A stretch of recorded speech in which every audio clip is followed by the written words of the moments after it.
Ron Paul Institute for Peace and Prosperity welcomes you to 5 Minutes, 5 Issues. Starting in 5, 4, 3, 2, 1. Hello, I'm Adam Dick, a Ron Paul Institute Senior Fellow. Let's start. Issue 1. Eric Boudman reported at Stat News that Food and Drug Administration Commissioner Scott Gottlieb declared on Tuesday that the plant kratom is an opioid and that there is no evidence to indicate that kratom is safe or effective for any medical use. Gottlieb's statement suggests he thinks kratom, which is not listed under the Controlled Substances Act, should be listed in Schedule 1 and subject to total prohibition.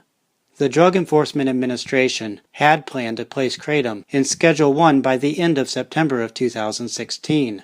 That proposed scheduling, which met opposition, including from United States House of Representatives and Senate members, did not happen. In October of 2016, the DEA announced it was withdrawing the quick scheduling plan, opting instead to establish a public comment period and a request that the FDA expedite a scientific and medical evaluation and scheduling recommendation. Now that FDA evaluation seems to point to kratom prohibition. Indeed, the war on kratom appears to have already started.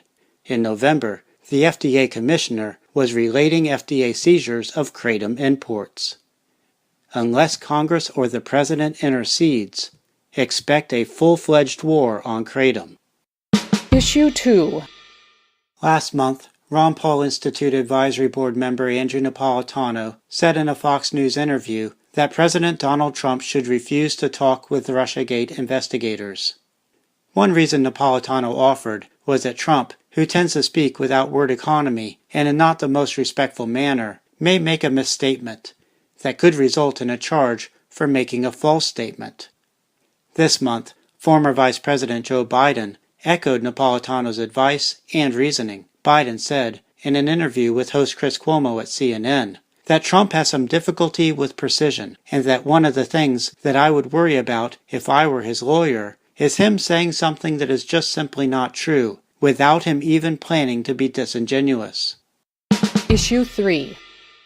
In the September 8, 2016 episode of 5 Minutes, 5 Issues, I talked about the National Rifle Association not defending the gun rights of people who use marijuana or have state authorization to use medical marijuana.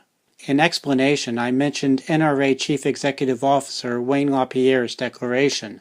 The NRA has demanded the strongest possible prosecution of the federal gun laws for over 20 years. If LaPierre and other NRA leaders are interested in reevaluating the NRA position, they could start with reading a Wednesday Washington Times editorial concerning medical marijuana and U.S. gun laws by David Keene, who was the NRA's president from 2011 to 2013.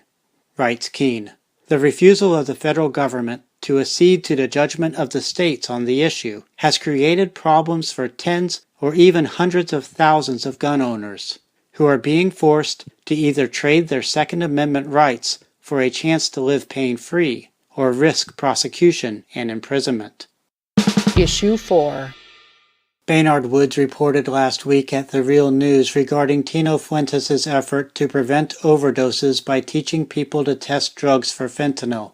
Woods writes that Fuentes is risking arrest because he possesses drugs to demonstrate the testing process. That illegality is outrageous. So also is the illegality of drugs. If drugs were legal, danger from fentanyl would be much less.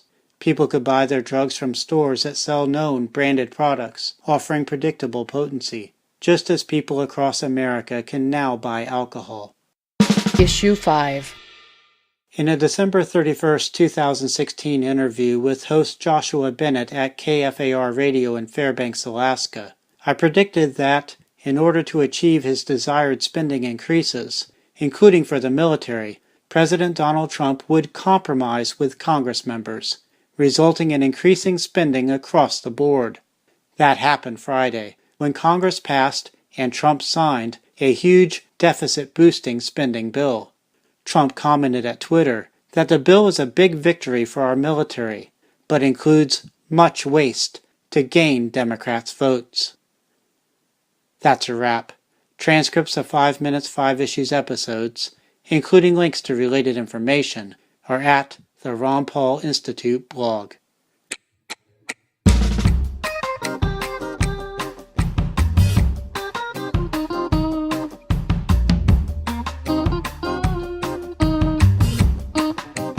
Five, four, three, two, one.